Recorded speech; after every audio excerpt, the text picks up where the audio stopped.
Medical বিশ্ববিদ্যালয় ভর্তি পরীক্ষায় কোঠায় যে ছাত্রছাত্রী উত্তীর্ণ হয়েছিল, গতকালকে দেখলাম তাদের ভিতর থেকে ১৯৩ জনের ভর্তি স্থগিত করা হয়েছে। হয়তোবা এটা নিয়ে সামাজিক যোগাযোগ মাধ্যমে বা বিভিন্ন জায়গায় আলোচনা সমালোচনা হয়েছে, বিতর্ক হয়েছে। যার কারণে হয়তোবা এখন বাধ্য হয়ে তারা এরকম একটা সিদ্ধান্ত নিচ্ছে যে কোঠাকে একেবারে বাতিল করে দিবে বা যারা একেবারে মানে কোঠায় কম মার্কস পেয়ে যারা উত্তীর্ণ হয়েছে তাদের হয়তোবা স্থগিত করবে। তো আমার বিষয়টা যেটা সেটা হচ্ছে যে আমরা ওদেরকে কেন পাসই বা করাইলাম, আবার কেন তাদেরকে স্থগিতই বা করলাম?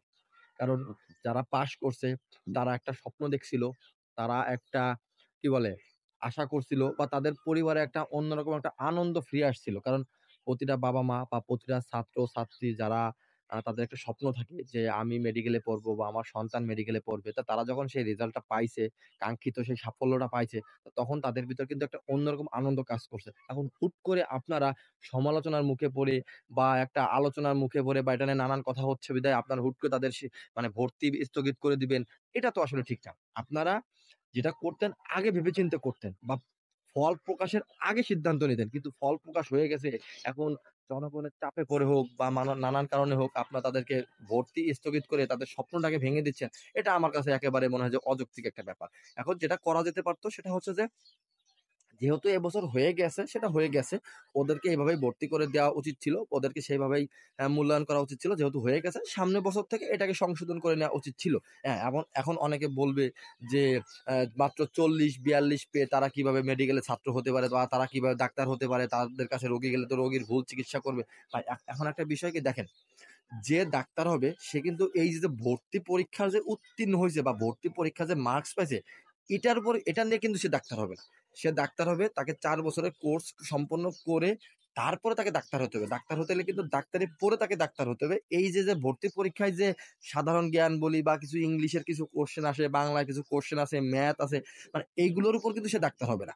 তো এটা একটা অযৌক্তিক কথা। এটা খুব বলাবলি হচ্ছে। ফেসবুকে খুব মানে অনেকে পোস্ট করতেছে যে ৪০ পেয়ে ডাক্তার হয়েছে তার কথা শুনলে রোগী আগেই মারা যাবে।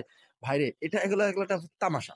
কারণ দেখেন ক্লাসের যে মানে একটা স্কুল বলি, কলেজ বলি সেখানে যে টপার সেই কিন্তু সবসময় ডাক্তার, ইঞ্জিনিয়ার হয় না।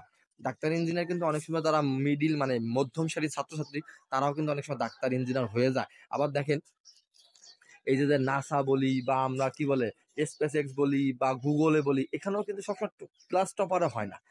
মধ্যম সারি তারাও কিন্তু হয়ে যায়। সো এটা কোনো বিষয় না যে সে ভর্তি পরীক্ষা কত নাম্বার পেলো। ভর্তি পরীক্ষা এটা হচ্ছে জাস্ট একটা সাধারণ জ্ঞান থেকে কিছু কোশ্চেন আছে সেটার উপর ভিত্তি করে পরীক্ষা দিয়ে একটা উত্তীর্ণ হয়। কিন্তু ডাক্তারি হতে হলে তাকে ডাক্তার পড়ে ডাক্তার হতে হবে। তো এটা অযৌক্তিক। তা আমি মনে করি যে যেহেতু এবছর হয়ে গিয়েছিল তাদের পরীক্ষার ফলাফল প্রকাশ করা, সেই হিসাবে তাদেরকে ভর্তি করে নেওয়া উচিত ছিল। সামনের বছর থেকে বা আগামীতে যে আরো যে পরীক্ষাগুলো আছে, এখনো তো ঢাকা ইউনিভার্সিটি আছে, বুয়েট আছে, কুয়েট আছে, চুয়েট আছে বা যে সমস্ত পরীক্ষাগুলো আছে সেগুলোতে এটা সংশোধন করে নেওয়া উচিত ছিল। কিন্তু এটা আমার কাছে মনে হয় যে একেবারে একটা অযৌক্তিক একটা ব্যাপার হয়ে গেল যে এখন আপনার সমালোচনার চাপে পড়ে আপনারা এখন এটাকে স্থগিত করে দিয়ে মানে একটা জনগণকে একটা ধামাচাপা বুঝ দিলেন। এখন আদৌ কি হবে না হবে জানি না। কিন্তু আমার কাছে এটা মানে একদমই ভালো লাগে না বিষয় কথাটা বলা। সবাই ভালো থাকবেন। আসসালামু আলাইকুম।